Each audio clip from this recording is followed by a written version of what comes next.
Welcome and thank you for joining us for the second half hour of The Factor Uncensored. Now, many of us have been consuming food dye for decades.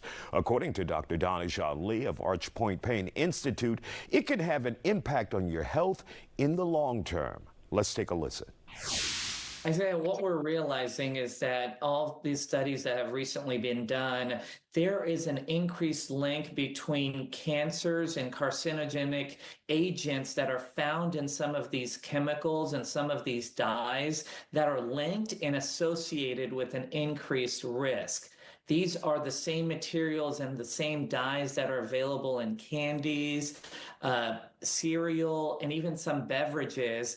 And so now what the FDA is doing is we are researching this even further and saying that there should be some of these colors, specifically some of these food dyes, that should be removed and should not be added in these products that normally would have given it a taste or a color, like some of those Fruit Loops that we see that have different colors.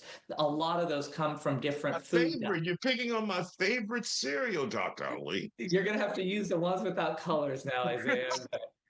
No, but in all reality, though, we need to be careful of these dyes and some of these materials that they're putting in cereals and beverages. And so FDA is really now cutting down on that and enforcing rules where they need to either minimize or eliminate some of those potentially carcinogenic substances that can cause problems and be a higher risk for cancer. We know, Isaiah, there are risk factors that we can do that can lower our chances for cancer, whether it be diet, your obesity, other medical comorbidities. And so this is just one piece of the puzzle that the FDA is now cracking down on to see if we can reduce and eliminate these dyes. Now, when we talk about causing cancer for people out there, we're not talking about like instantaneously. We're talking about down the road. So there is still a grace period where you can stop, I would assume.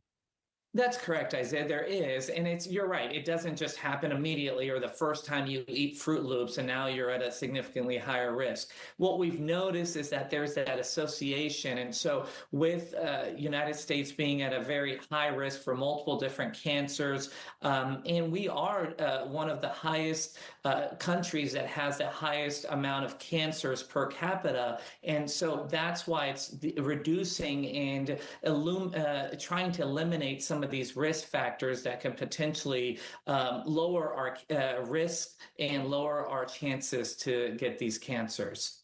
Now, one of the things you mentioned when you talk about cereal, you're talking about candy, you're talking about sodas, immediately children come That's to mind. correct. And That's so, correct. I mean, how do we deal with that when it could directly impact the next generation?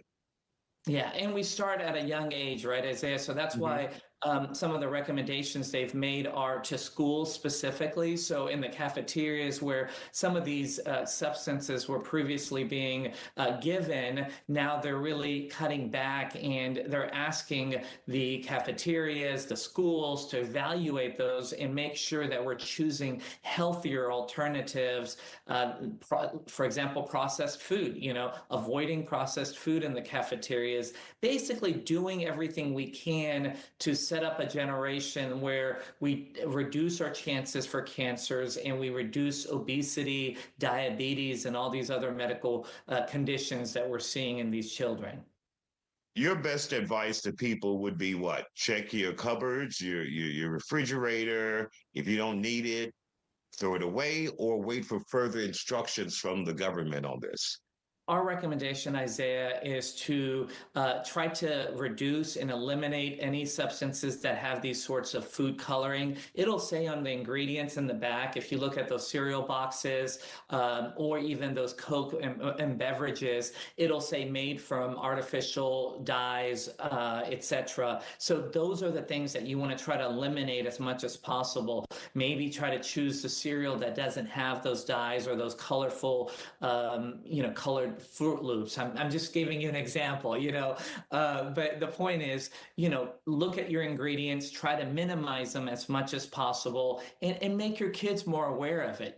Some of these colorful things, they may not be that good for you today and also down the line. All right, Dr. Danish Ali, Arch Point Pain Institute, even though you destroyed my childhood and my favorite, Fruit Loops, we want to thank you for coming on The Factor anyway.